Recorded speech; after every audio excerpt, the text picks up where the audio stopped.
السلام علیکم ورحمۃ اللہ وبرکاتہ۔ الحمد للہ وحدہ والصلاة والسلام علی من لا نبی بعدہ،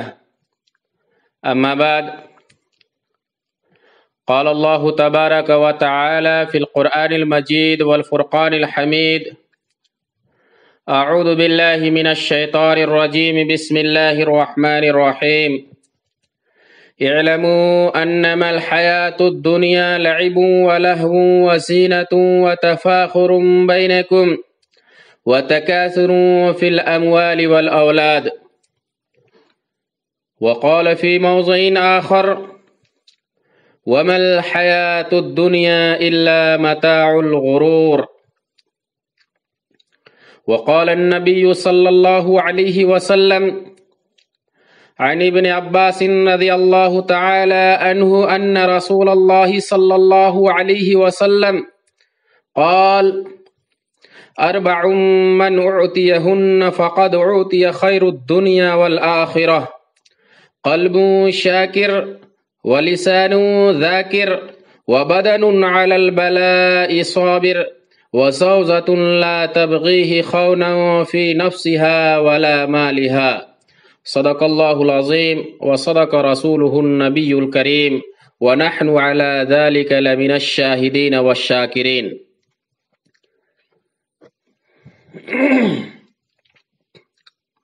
اللہ تبارک و تعالی کا لاکھ لاکھ احسان و کرم کہ اللہ تبارک و تعالی نے ہم سب کو پھر دوبارہ جمعہ کی نماز ادا کرنے کے لیے یکجا فرمایا۔ اللہ تبارک و تعالی سے دعا کرے کہ اللہ تبارک و تعالی ہماری زبان سے جو کچھ بھی نکلوائے، اللہ تبارک و تعالی ہم سب کو اس پر بھرپور عمل کرنے کی توفیق عطا فرمائے۔ بزرگوں اور دوستوں، اس سے پہلے والے جمعہ میں نے آپ حضرات کے سامنے آخرت کی فلاح و بہبود کے سلسلے میں آپ حضرات کے سامنے باتیں کی تھی۔ اب میں اس جمعہ کو دنیا و آخرت دونوں جہاں کی بھلائی کے سلسلے میں لب کشائی کروں گا، آپ حضرات بغور سنیں، چونکہ صرف دنیا مل جانا بہتر نہیں ہے، کیونکہ دنیا کے ساتھ ساتھ آخرت بھی مل جائے بہت بہتر چیز ہے۔ صرف آخرت مل جائے دنیا نہ ملے تو بہتر ہی ہے، لیکن آخرت کے ساتھ ساتھ اگر دنیا بھی مل جائے تو بہت ہی زیادہ بہتر ہے۔ دنیا میں بسنے والے لاتعداد انسانوں میں سے کامیاب ترین شخص وہ ہے جس کو دنیا و آخرت دونوں جہاں کی کامیابی نصیب ہو جائے، کیونکہ محض دنیا کی فوز و فلاح دھوکہ کے سوا کچھ نہیں ہے۔ اس کے ذریعے تو بندوں کو آزمایا جاتا ہے، جیسا کہ اللہ کے نبی صلی اللہ علیہ وسلم ایک حدیث میں ارشاد فرماتے ہیں، ان الدنیا مزرع الآخرہ، کہ دنیا جو ہے انسانوں کے لیے صرف اور صرف آخرت کی کھیتی ہے، اور ان کے دین و ایمان کی جانچ کی جاتی ہے، جیسا کہ قرآن کریم میں مختلف مقامات پر اس کا تذکرہ کیا گیا ہے، اور انسان کے دل و دماغ میں دنیا کی بے ثباتی کو بٹھانے کی کوشش کی گئی ہے، اور یہ باور کرایا گیا ہے کہ دنیا ایک فانی جگہ ہے، اس کی نعمتوں کو بقا نہیں ہے۔ چنانچہ ارشاد ربانی ہے، وَمَا الْحَيَاةُ الدُّنْيَا إِلَّا مَتَاعُ الْغُرُورِ، اس آیت کو میں نے خطبے میں بھی تلاوت کی ہے. اسی طرح سے ایک اور آیت کی تلاوت کی تھی. اللہ کے نبی اللہ تبارک و تعالی ارشاد فرماتے ہیں اعلموا انما الحیات الدنیا لعب ولہو وزینۃ وتفاخر بینکم وتکاثر فی الاموال والاولاد. پہلی آیت میں اللہ تبارک و تعالیٰ کہتے ہیں دنیا کی زندگی محض ایک دھوکہ ہے، صرف دھوکے کی زندگی ہے دنیاوی زندگی. اس لیے اس کے چکر میں کسی بھی انسان کو نہیں رہنا چاہیے کہ ہم بھی بہت بڑے پیسے والے ہو جائیں، بہت بڑے نام والے ہو جائیں ہم دنیا کے اندر، کہ ہمارے پاس مال و جائیداد ہو، گاڑیاں ہو، بنگلے ہو تو ہماری کامیابی ہے. نہیں، ایسی یہ کوئی کامیابی نہیں ہے. دوسری آیت میں اللہ کے نبی صلی اللہ تبارک و تعالی ارشاد فرماتے ہیں وَاعْلَمُوا، ایک چیز یاد رکھیے گا یہاں پہ کہ اعلموا جب اللہ تبارک و تعالی فرماتے ہیں تو سمجھ جائیے گا کہ وہاں امپورٹنٹ بات کر رہے ہیں اللہ تبارک و تعالی، کسی اہم خبر کے سلسلے میں بتا رہے ہیں اپنے بندوں کو. تو یہ ضروری ہے، اس وجہ سے اللہ تبارک و تعالیٰ یا کہہ رہے ہیں کہ جان لو ایک چیز کو، کہیں اس چیز کو تم یوں ہی سرسری نگاہ سے نہیں چھوڑ دینا. کہہ رہے ہیں اعلموا انما الحیات الدنیا، جان لو دنیا کی زندگی کھیل تماشا، بناؤ سنگار، آپس میں ایک دوسرے کے سامنے بڑائی کا اظہار کرنا اور مال و دولت کی زیادتی کی خواہش کرنا ہے. گویا اللہ رب العزت کے نزدیک دنیا کی نعمتیں کوئی قدر و قیمت نہیں رکھتی، اس لیے محض ان کا حاصل ہو جانا کسی انسان کی کامیابی کی دلیل نہیں ہے. کوئی انسان اگر سوچتے ہو کہ ہمارے پاس بنگلے ہیں، گاڑیاں ہیں اور ہماری عزتیں ہیں، ہمارے بڑوں کے سامنے اٹھنا بیٹھنا ہوتا ہے، اس لیے ہماری بہت بڑی کامیابی ہے، تو یاد رکھیے گا یہ کوئی زندگی نہیں ہے، یہ کوئی کامیابی نہیں ہے، بلکہ حقیقت میں محض دنیاوی نعمتوں کی تلاش میں رہنا انسان کی ناکامی اور بربادی کی علامت ہے. چنانچہ صرف دنیا کی طلب اور خواہش رکھنے والوں کا تذکرہ کرتے ہوئے اللہ رب العزت قرآن کریم کی ایک آیت میں ان کی اخروی نعمتوں سے محروم کرنے کا اعلان کرتے ہوئے ارشاد فرماتے ہیں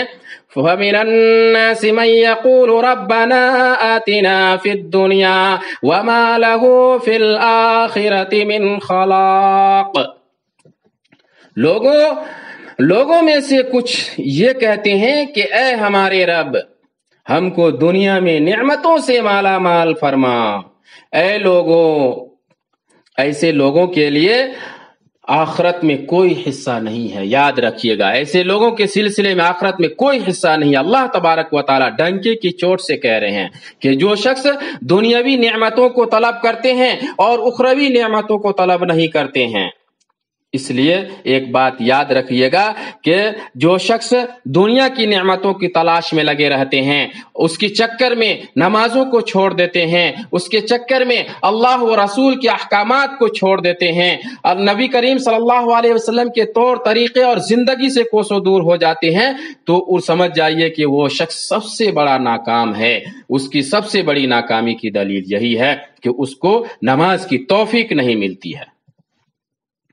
اسی لیے اللہ تبارک و تعالیٰ فرما رہے ہیں یہاں پہ کہ جو شخص صرف دنیا مانگتا ہے تو آخرت میں اس کا کوئی حصہ نہیں ہوتا ہے. لیکن اگر کوئی شخص، اس کا برعکس لے لیجئے، اگر کوئی شخص آخرت کی طلبگاری میں رہتا ہے، آخرت کی تلاش میں رہتا ہے کہ آخرت میں ہماری کامیابی ہو، آخرت میں ہمارا بول بالا ہو، آخرت والی زندگی ہماری فوز و فلاح ہو، تو ایسے شخص کے لیے سمجھ جائیے کہ آخرت تو ملتا ہی ہے، کیونکہ اللہ تبارک و تعالیٰ سے مانگتا ہے اور حاصل کرنے کی کوشش بھی کرتا ہے تو ملتا ہے اخروی زندگی بہتر سے بہتر. تو ایسے لوگوں کے سلسلے میں سمجھ جائیے کہ دنیا بھی حاصل ہے. یاد رکھیے گا کہ جو شخص دنیا کی طلبگاروں میں رہا ہے وہ اخروی زندگی سے کوسوں دور ہو گیا، اور جو اخروی کی تلاش میں رہا ان کو اخروی زندگی بھی ملی، کامیابی ملی، اخروی زندگی کے اعتبار سے بھی اور دنیاوی زندگی کے اعتبار سے بھی کامیابی ملی. اس لیے اللہ تبارک تعالیٰ کہتے ہیں کہ وَمَا الْحَيَاةُ الدُّنْيَا إِلَّا مَتَاعُ الْغُرُورِ کہ دنیاوی زندگی تو صرف ایک دھوکہ ہے، اسی دھوکے میں پڑ کر کے کہیں ہماری زندگی یوں ہی برباد نہ ہو رہے ہوں۔ اس لیے میرے عزیزوں، میرے بزرگوں، ہوشیار ہو جائیے اور سمجھ جائیے۔ اسی طرح سے ایک دوسری آیت میں بھی اللہ رب العزت صرف دنیا کو اپنی تمام تر جد و جہد اور تمناؤں کا محور بنانے والے کے لیے آخرت میں خالی ہاتھ ہونے کا تذکرہ کرتے ہوئے ارشاد فرماتے ہیں وَمَا كَانَ يُرِيدُ حَرْثُ الدُّنْيَا نُؤْتِهِ مِنْهَا وَمَا لَهُ فِي الْآخِرَةِ مِن نَصِيبٍ۔ اور جو شخص صرف دنیا کی کھیتی یعنی اس کی نعمتوں کا خواہش مند ہوگا، اس کو ہم دنیا سے کچھ عطا نہیں کریں گے اور آخرت میں اس کا کوئی حصہ نہیں ہوگا۔ الغرض حقیقی کامیابی تو آخرت کی کامیابی ہے، اور اگر کسی کو اس کے ساتھ دنیا کی خیر و بھلائی بھی میسر آ جائے تو دونوں جہاں کی کامیابی مل جائے تو سمجھ جائیے نور علی نور ہے۔ اسی لیے میں نے آپ حضرات کے سامنے خطبے میں اللہ کے نبی صلی اللہ علیہ وسلم کی جو احادیث میں سے ایک حدیث شریف کی تلاوت کی ہے کہ اربع من اعطیہن فقد اعطی خیر الدنیا والآخرہ قلب شاکر ولسان ذاکر وبدن علی البلاء صابر وزوجة لا تبغیہ خونا فی نفسها ولا مالها۔ چار نعمت کے سلسلے میں اللہ کے نبی صلی اللہ علیہ وسلم ذکر فرما رہے ہیں کہ جس کو چار نعمتیں حاصل ہو گئی اس کو دنیا کی بھی زندگی بھی کامیاب ہو گئی اور آخرت کی زندگی بھی کامیاب ہو گئی ہے۔ چار خوبیوں کا ذکر فرماتے ہیں کہ جس خوش نصیب کو وہ حاصل ہو گئی اس کو دونوں جہاں کی خیر و بھلائی مل جائے گی، اور جس کو دارین کی کامیابی حاصل ہو جائے اس سے زیادہ خوش نصیب انسان کون ہو سکتا ہے۔ اس میں سے سب سے پہلی چیز کا تذکرہ اللہ کے نبی صلی اللہ علیہ وسلم کرتے ہوئے فرماتے ہیں قلب شاکر۔ فرما رہے ہیں کہ دنیا و آخرت کی بھلائی کے حصول کا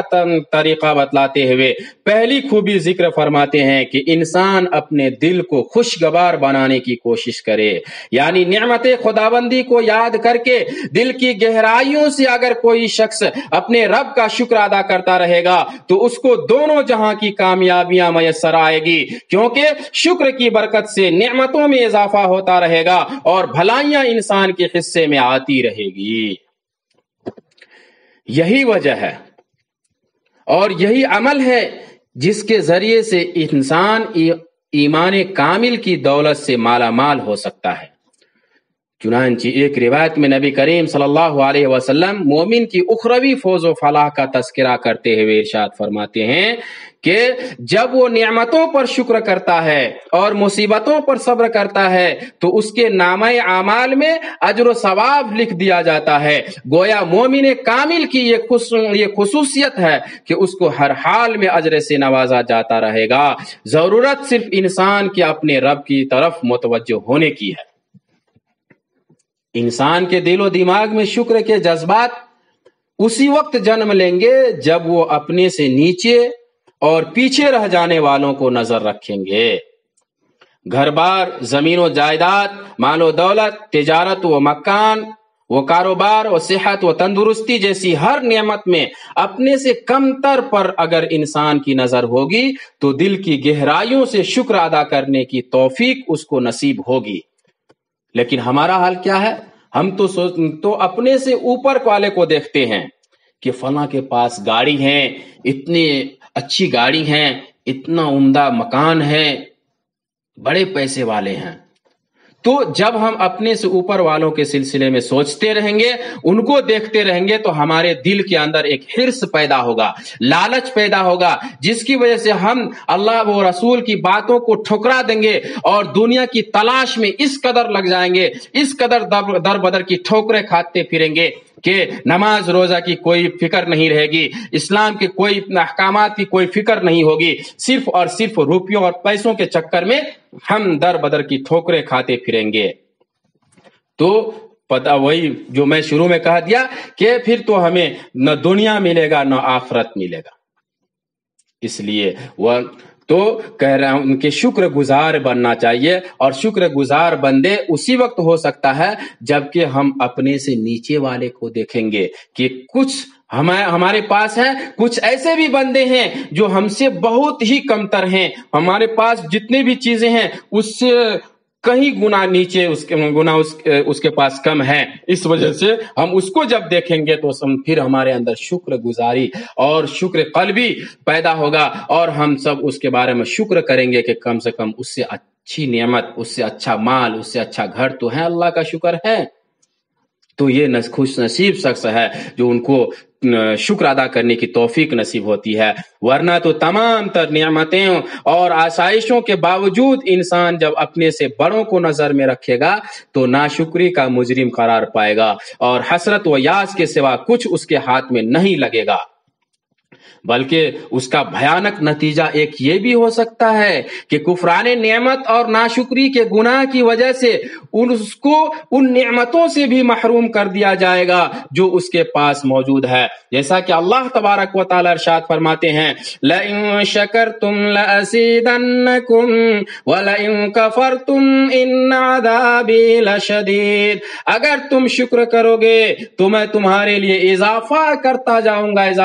جاؤں گا۔ ظاہر سی بات ہے جب ہمارے پاس ڈھیر سالے جتنا بھی مال ہو اس کے سلسلے میں ہم شکر ادا کریں گے تو اللہ تبارک و تعالی اور بھی عطا کریں گے، پھر ہم مالوں میں ترقی یافتہ بنیں گے، ترقی کرنے والے بن جائیں گے۔ اور اگر ہم جس دن ناشکری کرنے لگ جائیں گے کہ ہمارے پاس تو اتنا ہی روپیہ پیسہ، ہمارے مکان تو ایسا ہی ہے، اس کا اتنا اچھا ہے، تو سمجھ جائیے ایسے بارے میں کہا اور اگر تم ناشکری کرو گے تو میرا عذاب بہت بڑا ہے، بہت سخت، بہت شدید عذاب ہے۔ اس لیے اللہ کی نعمتوں کو یاد کر کے دل کی گہرائیوں سے اس کا شکر ادا کرتے رہنا ایک ایسی خوبی ہے جس کے ذریعے انسان دونوں جہاں کی خیر و بھلائی حاصل کر سکتا ہے۔ دوسری کامیابی کے سلسلے میں اللہ کے نبی صلی اللہ علیہ وسلم فرما رہے ہیں وَلِسَانُ ذَاكِرٌ، ارشاد فرماتے ہیں کہ انسان کی زبان کا ذکر خداوندی میں مشغول رہنا دارین کی فلاح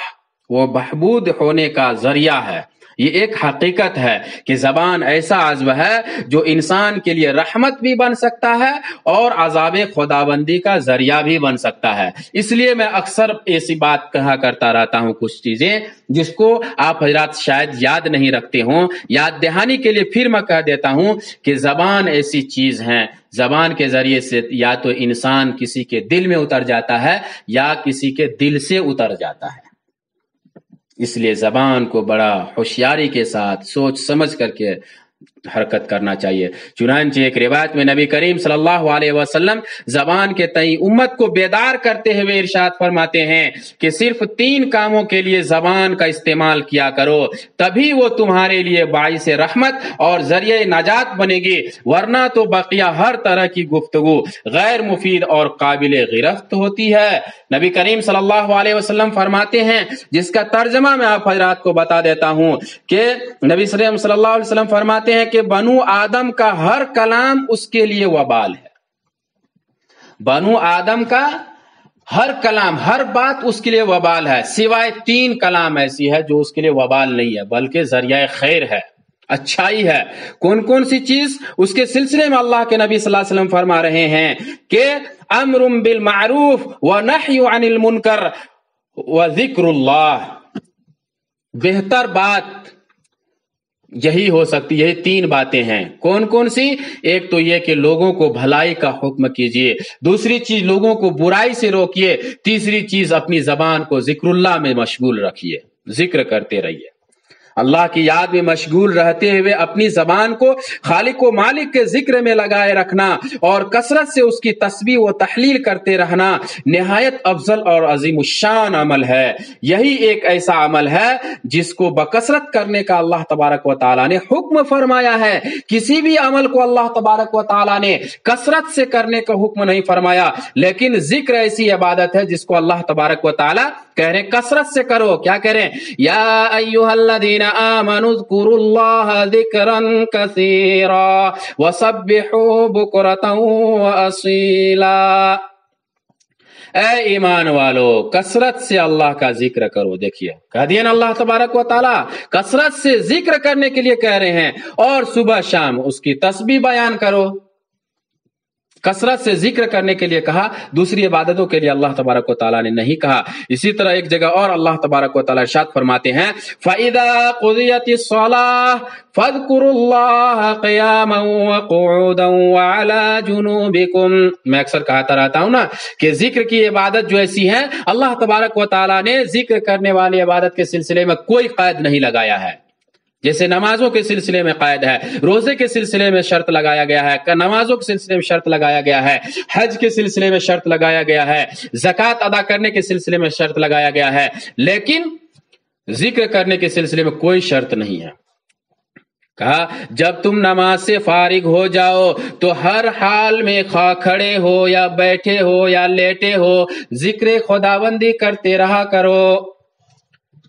یہ ایک حقیقت ہے کہ ذکر الہی تمام اعمال صالحہ کی جڑ اور بنیاد ہے. جو اپنے رب کا ذکر کرے گا اور اس کو یاد کرتا رہے گا اسی کو نماز کی توفیق ہوگی, وہی رمضان المبارک کے روزے بھی رکھیں گے, اسی کو زکوٰۃ و حج جیسی عبادت کو انجام دینے کی سعادت میسر آئے گی. اسی وجہ سے ایک اور جگہ پہ اللہ کے نبی صلی اللہ علیہ وسلم ایک لمبی حدیث فرما رہے ہیں. کیا فرما رہے ہیں کہ میں تم کو ایسا بہترین عمل بتا دوں جس کا مفہوم میں بتا دیتا ہوں. تو کہا بہترین عمل کون سا ہے؟ کہا تمام اعمال سے ہے, سونے چاندی سے بھی بہتر ہے. اسی طرح سے تم جہاد کرو اس سے بھی زیادہ بہتر اعمال ہے. وہ کیا ہے؟ وہ ہے اللہ کا ذکر کرنا. ذکر خدا سے قرب کا بہترین ذریعہ ہے. جو جتنا ذکر کرے گا وہ خدا اسے اتنا ہی قریب ہوگا. وہ یقیناً ایک مومن کے لیے قرب خداوندی سے بڑھ کر کوئی سعادت کی کوئی اور چیز نہیں ہو سکتی. یہی نہیں بلکہ یاد الہی میں مصروف رہنے والے شخص کو اپنے رب کی معیت بھی نصیب ہوگی, اور جس کو خدائے ذوالجلال کی معیت نصیب ہو جائے اس کو دونوں جہاں کی کامیابی مل جائے گی. چنانچہ ایک جگہ اللہ کے نبی صلی اللہ علیہ وسلم ارشاد فرماتے ہیں, حضرت ابو ہریرہ رضی اللہ تعالیٰ عنہ کی روایت کرتے ہیں, فرماتے ہیں کہ اللہ رب العزت کہتا ہے کہ میں بندے کے ساتھ ہوتا ہوں, میں بندوں کے ساتھ رہتا ہوں. کب؟ جب وہ میرا ذکر کرتے رہتا ہے. ذکر خداوندی کے مختلف اہم فائدوں میں سے ایک اہم فائدہ یہ بھی ہے کہ اس کی برکت سے انسان شیاطین کے حملوں سے محفوظ رہتا ہے. وہ نہ اس کو دھوکہ دے پاتا ہے اور نہ ہی راہ حق سے بھٹکانے میں کامیاب ہوتا ہے. جبکہ ذکر سے غافل شخص پورے طور پر شیاطین لعین کی گرفت میں ہوتا ہے, جس کو وہ ہر وقت خدا سے بغاوت پر اکساتا رہتا ہے اور کبھی اس کا ساتھ نہیں چھوڑتا. جیسا کہ اللہ تبارک و تعالیٰ ارشاد فرماتے ہیں, اور جو شخص رحمان کی یاد اور اس کے ذکر سے آنکھیں چرائے گا ہم اس پر ایک شیطان مقرر کر دیں گے, پھر وہ اس کا ساتھی بن جائے گا. تو جب شیطان ہمارا ساتھی بن جائے گا تو شیطان ہمیشہ ہم کو غلط راستے بتلائیں گے, غلط خیالات ہمارے ذہن میں دیں گے, غلط سوچ ہمیں دیں گے, جس کی وجہ سے ہم غلط چیزوں میں پڑھ کر کے ہم اپنے دین و ایمان کو برباد کر دیں گے. اس لیے ہم سب کو دنیا کی بھلائی کے لیے ہمیں اپنے زبان کو ذکر خداوندی میں مشغول رکھنا چاہیے. اللہ تبارک کے نبی صلی اللہ علیہ وسلم کی تیسری نصیحت ہے کہ دنیا و آخرت میں دونوں جگہ کی کامیابی حاصل کرنے کے لیے تیسری چیز وَبَدَنٌ عَلَى الْبَلَاءِ صَابِرٌ. نبی کریم صلی اللہ علیہ وسلم تیسری خوبی ذکر کرتے ہوئے ارشاد فرماتے ہیں کہ دونوں جہاں کی بھلائی اس شخص کو حاصل ہوگی جو مصیبتوں پر صبر کرنے کا عادی اپنے آپ کو بنا لے. مالی پریشانیاں ہوں یا آل و اولاد کی طرف سے پہنچنے والی تکلیفیں, بیماری آزاری ہو یا اہل قرابت کی طرف سے پہنچنے والے دکھ, ہر طرح کی پریشانیوں اور حالات پر صبر کر کے اللہ سے خیر کی امید رکھنا انسان کو دونوں جہاں کی کامیابیاں سے مالا مال کر دے گا. آج کل عام طور پر لوگ بہت جلدی بے صبر ہو جاتے ہیں اور کہتے ہیں کہ نہیں معلوم ہم سے اللہ تبارک و تعالیٰ دشمنی کرتے ہیں کیا، یا نہیں معلوم اللہ تبارک و تعالیٰ کو میں ہی ملا تھا کہ اس پریشانی اس پر فلاں فلاں پریشانی میں میں اکثر مبتلا ہوتے رہتا ہوں۔ ایسا نہیں کرنا چاہیے میرے دوستو، صبر کے دامن کو چھوڑنا نہیں چاہیے، بلکہ شکوے شکایت میں نہیں لگنا چاہیے، اور خدا سے نا امیدی کا اظہار نہیں کرنا چاہیے، جس کی وجہ سے رحمت کے دروازے بند ہو جاتے ہیں۔ اس لیے ان چیزوں سے بچنا چاہیے، اور انسان کو مصیبتوں سے نکلنے کی راہ کیسے تلاش ہوتی ہے تو نکلنے کی، وہ جبکہ ہم کیا کریں گے، مصیبت میں انا للہ پڑھیں گے، اللہ کے حوالہ کر دیں گے کہ ہر چیز جو کچھ بھی پریشانیاں آئی ہے وہ اللہ تبارک و تعالیٰ کی طرف سے آیا ہے، وہ پریشانی، اور اللہ تبارک و تعالیٰ ہی اس کو دفع بھی کریں گے۔ اور جو شخص ایسا کرتا ہے، اپنی مصیبتوں کو، اپنی پریشانیوں کو انا للہ پڑھ کر اپنے معاملہ کو خدا کے حوالے کرنے والوں پر کر دیتے ہیں، تو اس پر اللہ تبارک و تعالیٰ رحم فرماتے ہیں، جیسا کہ فرمایا اولئک علیہم صلوات من ربہم ورحمہ واولئک هم المہتدون۔ کہہ رہے ہیں یہی وہ لوگ ہیں جن کے اوپر اللہ کی طرف سے رحمتیں اور برکتیں نازل ہوں گی، اور یہی لوگ صبر کرنے والے ہدایت کی راہ پر گامزن ہیں، ہدایت والے ہیں۔ یہ ایک حقیقت ہے کہ اگر انسان کے اندر صبر کا مادہ نہیں ہوگا تو وہ نہ اپنے آپ کو نیکیوں کو انجام دینے پر آمادہ کر سکے گا، اور نہ ہی گناہوں سے دور رہنے میں کامیاب ہو پائے گا۔ گویا صبر نیکیوں کو انجام دینے اور برائیوں سے بچنے میں بنیادی اور کلیدی حیثیت رکھتا ہے۔ اس لیے دونوں جہاں کی کامیابیاں حاصل کرنے کی خواہش کرنے والوں کو ضروری ہے کہ وہ ہر مصیبت، ہر پریشانی پر صبر کرے، تو ہی دونوں جہاں کامیابی حاصل ہو سکتی ہے۔ چوتھی، آخر میں اللہ کے نبی صلی اللہ علیہ وسلم فرما رہے ہیں وَزَوْجَةٌ لَا تَبْغِيهِ خَوْنًا فِي نَفْسِهَا وَلَا مَالِهَا، ایسی بیوی مل جائے جو شوہر کے مال میں خیانت نہ کرتی ہو اور نہ اس کی عزت و آبرو کو نیلام کرتی ہو، یہ بھی دنیا و آخرت کی کامیابی تک پہنچنے کا اہم ذریعہ ہے۔ کیوں؟ کیسے ہے؟ کیونکہ جس کے گھر میں نیک اور دیندار بیوی ہوگی اس کو ذہنی چین و سکون حاصل ہوگا، پھر وہ عبادت کو اچھی طرح سے انجام دینے میں اس کو مزہ آئے گا، معاملات اس کے درست ہوں گے، اعزاء و اقارب کے حقوق ادا کرنے میں وہ سب سے آگے ہوں گے، اور اولاد کی صحیح تربیت، دینی تربیت میں اس کو کسی طرح کی پریشانی نہیں ہوگی۔ جیسا کہ مشہور ہے مثال کہ نیک اور صالحہ عورت پورے گھر اور خاندان کے سدھار اور اصلاح کا سبب ہوتی ہے۔ اسی طرح سے ہم لوگوں میں ایک مثال ہے، اور آپ لوگ بھی جانتے ہیں کہ حقیقت بات بھی ہے کہ بیوی نیک صالح ہو تو گھر کو جنت بناتی ہیں اور بنا دیتی ہے، اور اگر وہی بد اخلاق ہو بیوی تو گھر کو جہنم بنا دیتی ہیں۔ اب ہمارے ماں بہنوں کے اوپر ہے وہ اپنے گھر کو جنت بنائے یا جہنم بنائے۔ گویا ایسا گھر جنت کا نمونہ پیش کرتا ہے، ورنہ تو اختلافات جنم لیتے ہیں، لڑائی اور جھگڑے ہوتے ہیں، رشتہ داریاں ٹوٹ جاتی ہیں، خاندان بکھر جاتے ہیں، عزتیں نیلام ہوتی ہیں، اور قتل و قتال کی نوبت آ جاتی ہے۔ اسی لیے نبی کریم صلی اللہ علیہ وسلم نکاح کرنے والوں کے سلسلے میں کہا، نکاح سے پہلے جو عورتوں کو دیکھتے ہیں نا، ہماری حالت کیا ہے، ہم جاتے ہیں تو صرف حسن و جمال کو دیکھتے ہیں، ہم جاتے ہیں دیکھنے تو ان کے مال و جائیداد کے اوپر نگاہ رکھتے ہیں کہ کروڑ پتی ہے یا نہیں، لاکھ پتی ہے کہ نہیں، ڈھیر سارے اس کے پاس مال و جائیداد ہے یا نہیں، اور اس کے ساتھ ساتھ خوبصورتی ہے کہ نہیں۔ لیکن ایسا نہیں، نبی کریم صلی اللہ علیہ وسلم فرمایا ان سب چیزوں کو تو لوگ تلاشتا ہے، لیکن آپ لوگ کیا کیجئے، جو خوب سیرت عورت ہو اس کو اختیار کرو۔ جب خوبصورت عورت ہمارے پاس آ جائے گی پھر ہمارا گھر جنت بنے گا، ہم ہر چیز میں بہتر رہیں گے، ہر عبادت میں بہتر رہیں گے، دنیا بھی خوش ہوگا اور آخرت بھی ہماری بن جائے گی۔ یہ چار چیزیں اللہ کے نبی صلی اللہ علیہ وسلم کی فرمان ہے، ان چاروں پر اگر ہم عمل کریں گے تو انشاءاللہ ہم ضرور کامیاب ہو جائیں گے۔ اللہ رب العزت ان چاروں خوبیوں کو اپنا کر ہمیں دونوں جہاں کی کامیابیاں و کامرانیاں کا موقع نصیب فرمائے۔ اللہ تبارک تعالی ہم سب کو سننے سے زیادہ عمل کرنے کی توفیق عطا فرمائے۔ وما علینا الا البلاغ، جو سنت نہیں پڑھے ہیں سنت پڑھ لیجئے۔